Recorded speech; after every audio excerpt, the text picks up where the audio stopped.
Our next guest has been to Nigeria in his former role as America's International Religious Freedom Ambassador. He's been sounding the alarm on this issue. Sam Brownback joins me now. And Sam, this has been a problem for quite some time. Now President Trump putting his money where his mouth is and striking. Your reaction?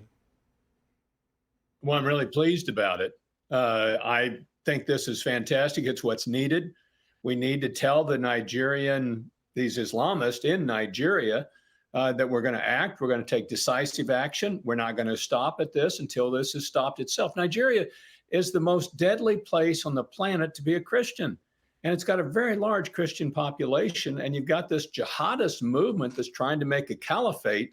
This really just isn't about the Christians being attacked. It's really about not allowing a terrorist jihadist organization to take over a portion or all of that country and region and get a caliphate established. And we'll have a much bigger problem if that happens. So I'm glad the president took such decisive action. You know, Sam, I also saw that Mike Waltz, the U.S. ambassador to the UN, was praising this, talking about it. And it got me thinking, where has the UN been? The United Nations exists to resolve disputes just like this, and they seem to have been radio silent. I think they're worse than radio silent. They're complicit with their silence.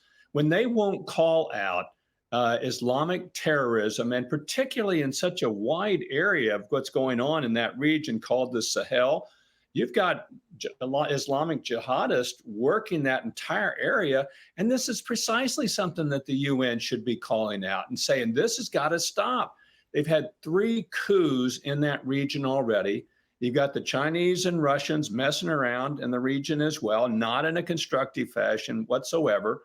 And this could destabilize really the entire area, if not the entire African continent.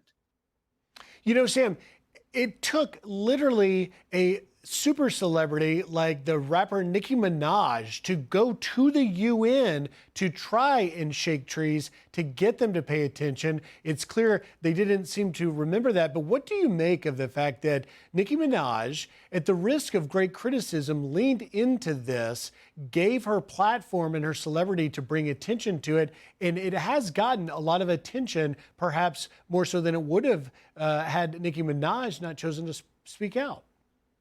Absolutely. Bill Maher has spoken out on it, not generally known as a Christian voice out there speaking out. You had 50 top athletes speaking out recently. Noticeably, a number of Nigerian athletes didn't because they're fearful of retribution against their families that are still in Nigeria. This is a terrible situation that's taking place in this region. And really, we've really got to push back against the Islamists again, these radical terrorist Islamists. They'll attack Christians for sure. They also will attack Muslims that don't agree with them and kill them as well. And I'm glad that the Nigerian government helped us on this. I just think we've got to really work long term to put solutions in place where you can have the Christians in that country be safe and protected so that you can develop. The region's not going to develop further if you got all this sort of attacks and terrorist activities that are taking place. Yeah, you point out a really important point, Sam, and that is that the Nigerian government is working with us. As you heard from our reporting, the Nigerian officials sharing intel with the U.S. Where are these terrorists? Where do you see, and we also reported from Secretary of War Hegseth that more to come, he wrote on social media. Where do you see this heading? Where I see it heading is really us getting to some sort of stable situation long term. And by that, I mean where Christians are not attacked. The first Trump administration, he pushed on the president then of Nigeria to respond to these attacks. They did. The attacks went down for a while, but it didn't change the structure.